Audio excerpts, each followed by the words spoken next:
Les textes liturgiques du vendredi 18 août 2023. Première lecture. J'ai pris votre père au-delà de l'Euphrate, je vous ai fait sortir de l'Égypte, je vous ai introduit dans le pays. Josué 24, 1-13. Lecture du livre de Josué. En ces jours-là, Josué réunit toutes les tribus d'Israël à Sichem, puis il appela les anciens d'Israël, avec les chefs, les juges et les scribes. Ils se présentèrent devant Dieu. Josué dit alors à tout le peuple, « Ainsi parle le Seigneur, le Dieu d'Israël. Vos ancêtres habitaient au-delà de l'Euphrate depuis toujours, jusqu'à Téra, père d'Abraham et de Nahor. Et ils servaient d'autres dieux. Alors j'ai pris votre père Abraham au-delà de l'Euphrate, et je lui ai fait traverser toute la terre de Canaan, j'ai multiplié sa descendance, et je lui ai donné Isaac. À Isaac, j'ai donné Jacob à Ésaü. À Ésaü, j'ai donné en possession la montagne de Séhir. Jacob et ses fils sont descendus en Égypte. J'ai envoyé ensuite Moïse et Aaron, et j'ai frappé l'Égypte par tout ce que j'ai accompli au milieu d'elle. Ensuite, je vous en ai fait sortir. Donc, j'ai fait sortir vos pères de l'Égypte, et vous êtes arrivés à la mer. Les Égyptiens poursuivaient vos pères, avec des chars et des guerriers jusqu'à la mer des roseaux.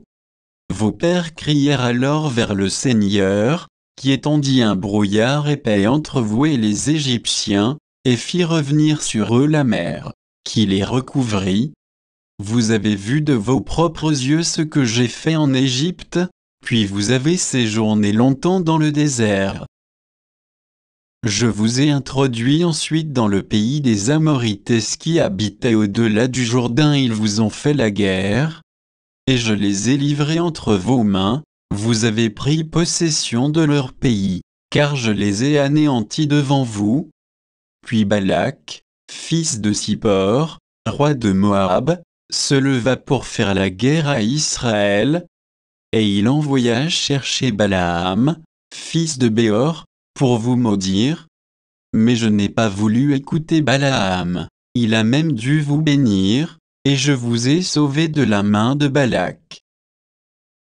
Ensuite, vous avez passé le Jourdain pour atteindre Jéricho, les chefs de Jéricho vous ont fait la guerre, ainsi que de nombreux peuples, mais je les ai livrés entre vos mains. J'ai envoyé devant vous des frelons, qui ont chassé les 2 rois amorites, ce ne fut ni par ton épée ni par ton arc. Je vous ai donné une terre qui ne vous a coûté aucune peine, des villes dans lesquelles vous vous êtes installés sans les avoir bâties, des vignes et des oliveraies dont vous profitez aujourd'hui sans les avoir plantées. Parole du Seigneur. Psaume 135, 136, 1-3, 16-18, 21-22-24. Rendez grâce au Seigneur, il est bon. Rendez grâce au Dieu des dieux, rendez grâce au Seigneur des seigneurs.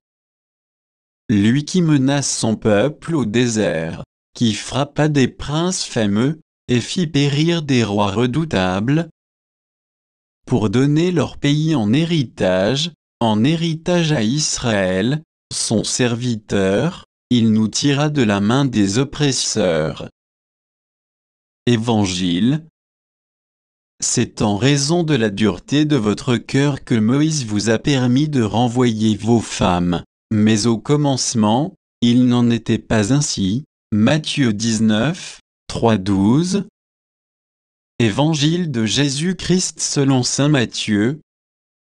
En ce temps-là, des pharisiens s'approchèrent de Jésus pour le mettre à l'épreuve. Ils lui demandèrent, « Est-il permis à un homme de renvoyer sa femme pour n'importe quel motif ?» Il répondit, « N'avez-vous pas lu ceci ? Dès le commencement, le Créateur les fit hommes et femmes et dit, à cause de cela, l'homme quittera son père et sa mère, il s'attachera à sa femme, et tous deux deviendront une seule chair. Ainsi, ils ne sont plus deux, mais une seule chair. Donc, ce que Dieu a uni, que l'homme ne le sépare pas. Les pharisiens lui répliquent, pourquoi donc Moïse a-t-il prescrit la remise d'un acte de divorce avant la répudiation? Jésus leur répond, c'est en raison de la dureté de votre cœur que Moïse vous a permis de renvoyer vos femmes. Mais au commencement, il n'en était pas ainsi. Or je vous le dis, si quelqu'un renvoie sa femme, sauf en cas d'union illégitime et qu'il en épouse une autre, il est adultère. Ses disciples lui disent, si telle est la situation de l'homme, par rapport à sa femme, mieux vaut ne pas se marier. Il leur répondit, tous ne comprennent pas cette parole, mais seulement ceux à qui cela est donné. Il y a des gens qui ne se marient pas car, de naissance, ils en sont incapables, il y en a qui ne peuvent pas se marier, car ils ont été mutilés par les hommes, il y en a qui ont choisi de ne pas se marier à cause du royaume des cieux. Celui qui peut comprendre, qu'il comprenne. Acclamons la parole de Dieu.